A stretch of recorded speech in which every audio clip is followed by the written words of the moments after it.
What's up mga silingan? So this time, naprito ko na po yung karne. Magluluto po ako ng pork bistek. Naprito ko na ang karne ko. Hindi ko lang na videohan kasi haba na. Prinito ko muna. Minarinate ko to tapos prinito.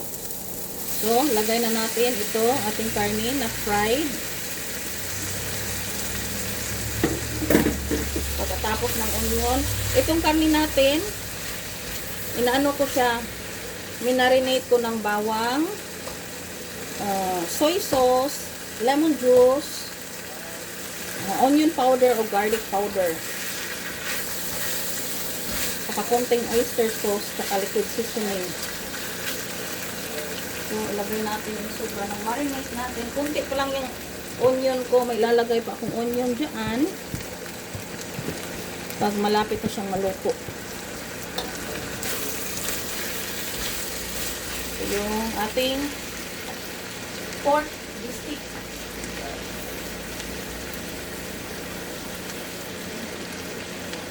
Lagyan natin ng konting water.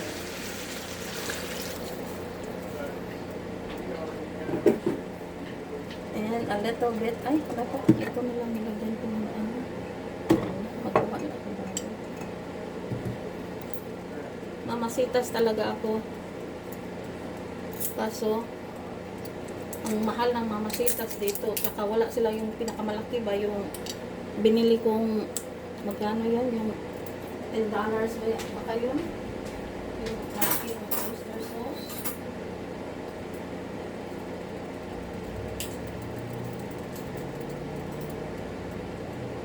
Stock sila eh.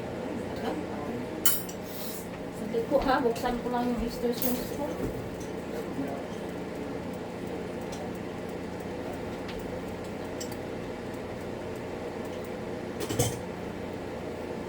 Ayaw. Okay. Ang tigas naman ito.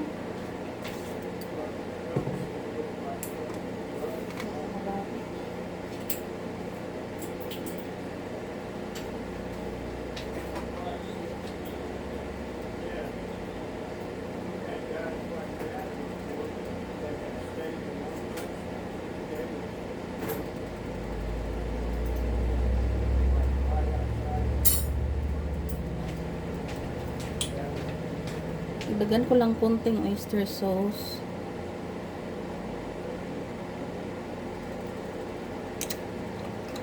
Kasi konti lang nilagay ko. Gusto ko kasi ngayon ko lagay pag maano ko na.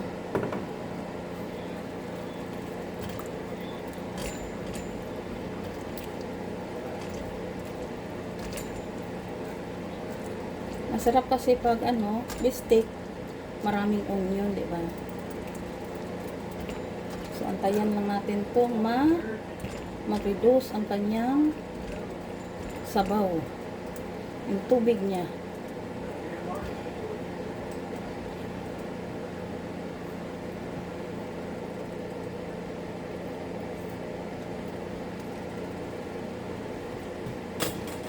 Saka kunting, tatagan ko ng kunting toyo. Kasi parang loose pa eh.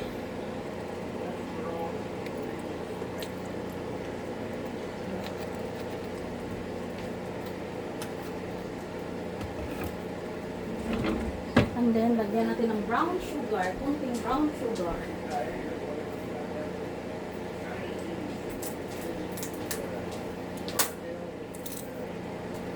Kaya brown sugar ako.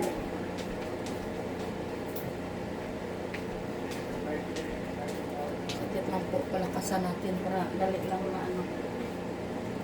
Tsaka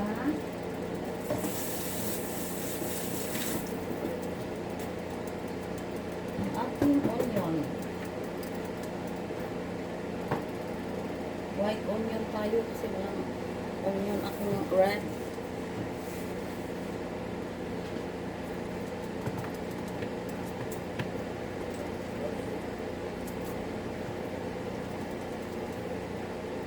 Nakabili ako isang bag eh, kaya waldas ako sa onion.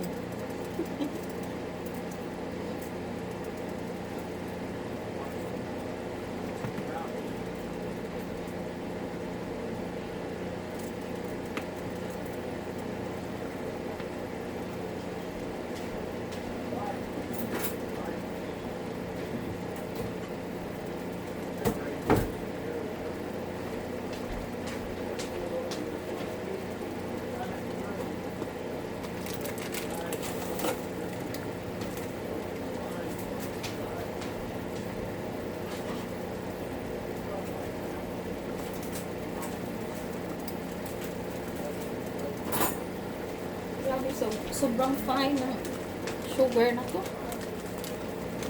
Very.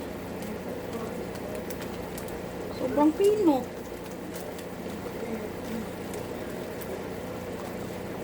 Lagyan natin ito, pambalansi lang ng ating soy sauce ba. Pambalansi sa toyo, sa ayang alat niya.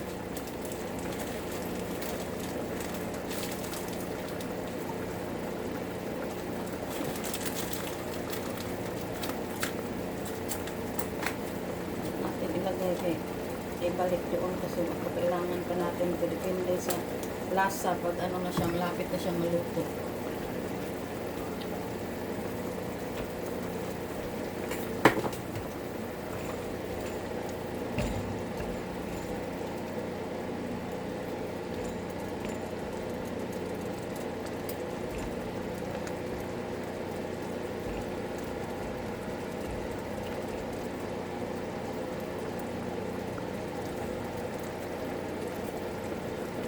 Ang sarap na.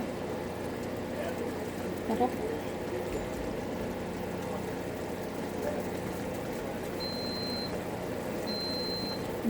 Ang kanin. Nagsaing na rin ako ng kanin. Lagyan natin ng seasoning.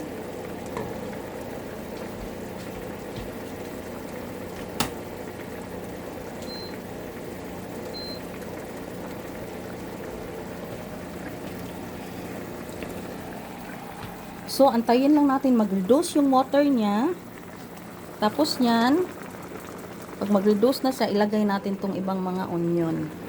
Tikman nyo kung sakto mas panglasa nyo, dagdagan nyo ng soy sauce kung tingin nyo tabang pa o kung kulang sa tamis, dagdagan nyo din. Yung sugar kasi hindi naman kailangan matamis yan. Yung sugar is pang lang yung pambalansi ng lasa diya sa sa soy sauce. Yan lang naman ang natin. Lemon, kanina lemon, soy sauce, oyster sauce, garlic. Yun. Yun yung pinantimpla ko kanina. Minarinate. Hanggang prinito natin. Tapos, wag nyo itapon yung marinate niya kasi ilagay nyo pag malagay nyo na yung onion tsaka karne, ilagay nyo yung marinate niya para andun yung lasa ba. So, hanggang dito lang muna guys. Update ko kayo mamaya. Thank you for watching. Thank you, thank you.